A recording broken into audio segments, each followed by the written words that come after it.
بجد يا جماعة فعلا في أكلات كده معينة مرتبطة معانا بذكريات الطفولة، بمجرد ما بنشم ريحتها في البيت بترجع لنا أحلى ذكريات حياتنا، ذكريات بيت العيلة الجميلة لما مامتي وخالتي الله يرحمهم ويحسن إليهم كانوا بيعملوا صينية البطاطس بالفراخ دي بس في صاج بقى كبير كده، وبعد كده يروحوا يودوه الفرن، بعد كده يجيبوه. بجد كانت أحلى صينية بطاطس باكلها في حياتي، بجد عمري ما هنسى طعم الصينية دي كان عامل ازاي. هعمل معاكم النهاردة الوصفة دي وترجعنا كلنا لذكريات على طريقة جدتك وعلى الطريقة القديمة الأصلية الرهيبة لصينية البطاطس. مش هنعمل لها أي افتكاسات، وعشان خاطر يعملوها بنفس الطريقة عشان تستمتعوا وعشان يرجع لكم الطعم القديم بتاع زمان. يلا بينا. أول حاجة هفتح كده الشباك وادخل الشمس المطبخ وهقول بسم الله. بصوا بقى، محتاجة شوية بصل حلوين. ليه؟ عشان أنا هعمل من البصل ده خلطة وهعمل منه تتبيلة، فعشان كده عايزة شوية بصل حلوين، وكمان شوية بطاطس كده اللي هقشرهم واقطعهم عشان صينية البطاطس. وبرده ضروري تقروا المكتوب تحت الفيديو، هكتب لكم المقادير كلها. أول حاجة هبتدي بيها ان انا اقشر البطاطس بتاعتي كويس بالمقشرة مش بالسكينة عشان ما تاكلش مني جزء كبير من البطاطس، وبالراحة طبعا عشان ما تتعوروش. هغسل بقى البطاطس بتاعتي كويس جدا وبعد كده هصفيها. وكمان محتاجين بقى شوية طماطم حلوين كده مع فلفل حامي وفلفل رومي، حبة حلوين برضه عشان انا هستخدمهم في التتبيل وفي الخلطة، وهكتب لكم برضه المقادير تحت الفيديو. نيجي بقى للبصل، في حبة بصل هقطعهم للتتبيلة، بقطعهم 4 بس كده وبحطهم في طبق عادي جدا. الحبة التانيين من البصل بكون محتاجاهم جوانح، فبقطع البصلايه بالنص كده وبقشرها. صدقوني صينية البطاطس بتفرق جدا جدا طعمها في التقطيع الخضار بتاعنا، مش لازم تكونوا محترفين، بس على مهلكم وقطعوا، بجد بتفرق جدا في طعم الاكل. اي نعم هتعيطوا وتتبهدلوا زي كده، بس صدقوني الموضوع يستاهل. وده البصل اللي انا هستخدمه في التتبيله اللي كنت مقطعاه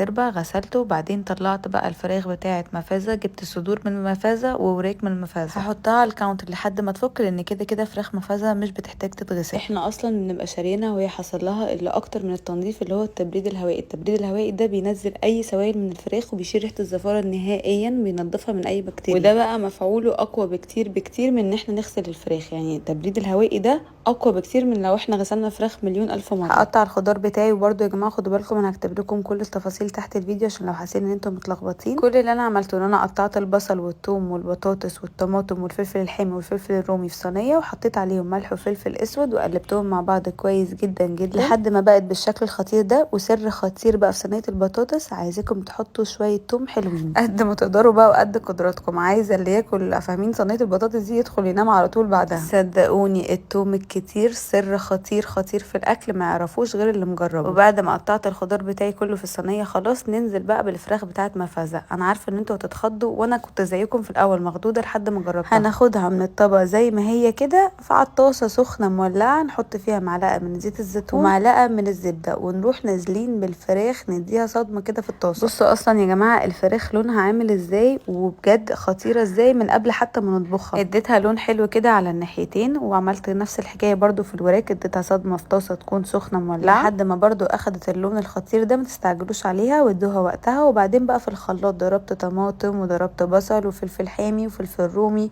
وتوم كتير. هكتب لكم برضو كل حاجه تحت الفيديو. وهنزل بنص كوبايه من الميه عشان بس تمشيلي ايه الخلاط بتاعي عشان ما يتحرقش او يبوظ. يبقى كده نفس الخضار قطعته في صينيه البطاطس ونفس الخضار رحت ضرباه في الخلاط، وبس كده احنا كده خلصنا احلى صينيه بطاطس هتعملوها في التاريخ. حط برضو معلقتين من الصلصه اختياري، ما كنتش عارفه افتحها بس امينه فتحتها لي الحمد لله. ننضف حوالينا ونخلي الدنيا فله. بعد كده نجيب صينيه البطاطس العظمه اللي ريحتها خطيره خطيره خطيره، ننزل بالفراخ بقى بتاعت مفازة عليها. انتوا شايفين بجد واخده لون خطير ازاي. صدقوني الموضوع يستاهل التجربه، اول ما تشوفوا الفيديو ده تجربوها على طول. نزلنا بقى بعدها بالطماطم، دي الطريقه الاصليه الخطيره، نديها تقليبه حلوه كده. زودتها نص كوبايه من الميه تاني عشان الفراخ تستوي كويس، ونزلت ملح وفلفل اسود ومرقه اختياري. وبعدين باي باي على الفرن بقى لحد ما تستوي. ونعمل الرز بالشعريه الخطير اللي بالسمنه البلدي. نزلت كوبايه من الشعريه على معلقه سمنه على معلقه زبده، واقعد بقى احمر في الشعريه لحد ما تاخد اللون الخطير ده. كده الشعريه بتاعتنا خلاص خلصت. نكون مجهزين الرز، بنحط كوبايه من الرز في الميه نغسلها كويس جدا، وبعدين بنصفيها ونروح منزلينها على الشعريه، نديهم تقليبه حلوه كده مع بعض. بعدين ننزل معلقه ملح كبيره ونقلبهم مع بعض تاني. طبعا كميه الملح بتكون حسب كميه الرز اللي انتوا عاملينها. وبعدين هنزل ميه مغليه لكل كوبايه رز، وكل كوبايه شعريه هحط كوبايتين ميه مغليه، واديهم تقليبه كده مع بعض واغطي عليها. وبعد ما الرز بتاعي بيغلي بديله تقليبه، بعد كده بوطي عليه واسيبه يستوي خالص، وكده يكون خلص معانا احلى رز بجد بجد خطير، ما بياخدش وقت، من تلت لنص ساعه يكون جاهز معانا. وصينيه البطاطس بالفراخ الخطيره خلصت معايا اهي خلاص، بطلعها من الفرن واغرف بقى واقول بسم الله. انتوا شايفين بجد يا جماعه الفراخ بتلمع ازاي؟ لازم بجد تجربوا فراخ مفازه، ولازم تجربوا صينيه البطاطس بالفراخ بالطريقه الاصليه الخطيره بتاعت زمان. بجد بجد بجد هستناكم تجربوها، واستنى رايكم واسئلتكم في الكومنتس. بحبكم قوي، باي باي.